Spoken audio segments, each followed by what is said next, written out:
Okay, and we are live. Welcome to video number 13 out of 100. Hello, and my name is Ingrid, and we're gonna talk about today about a reluctant audience. What does that mean? This afternoon, I just came out of a show. I'm a singer. So my way of presentation, or one of the ways I give presentation, is through my singing. So we had a show this afternoon, and we had an audience from the start that went like this. Have you ever had that? The type of audience that they invite you to give your presentation, to sing, to give them what they want, and then they do this. And that triggers a lot of inner voices inside my head. Like, oh my God, they are not enjoying what I do. They're not getting any value. It looks like they can stand up and walk. I hope they do not stand up and walk away in the middle of my presentation. And all those type of voices are running through my head. Like, how can I change that? How can I make it better? How can I all those voices distract you from what you are there to do. So one thing that I can tell you is it's not always you. It just because they're looking like this could also mean that they had heard presentations before all day long, and they're just fed up with the number of input that they're getting, and they just can't take it anymore. So they need to step back and take a little bit of distance. That can happen. It's not always you. But if they didn't have that type of information flood before, like it happened this afternoon, what do you do? Well, if you keep on going and do your presentation the way you did it, you were started, and that was the response, that's not going to work.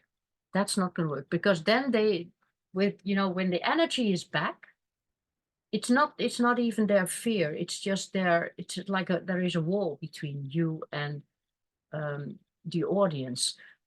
In this position, they do not get any information. They will not remember anything. So what do you need to break through that? You need to break through that invisible wall that's between you and them. So what do? What you need to do is not give more information. The key to solve that is with you as a presenter.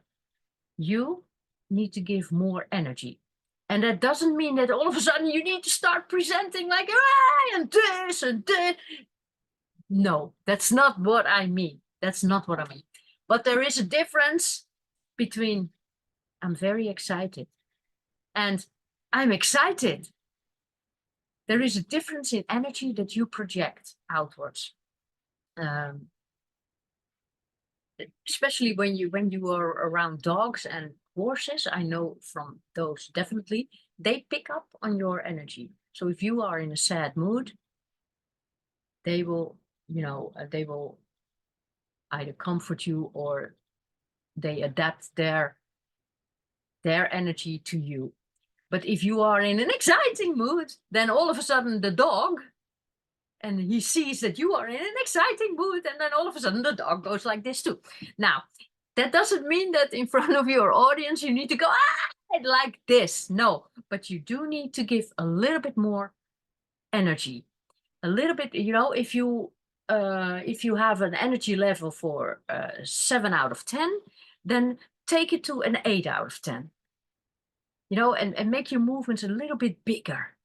Not just look that way, but look that way, Use your arms, use your, use your, that's, never mind. Use your arms, use your gesture.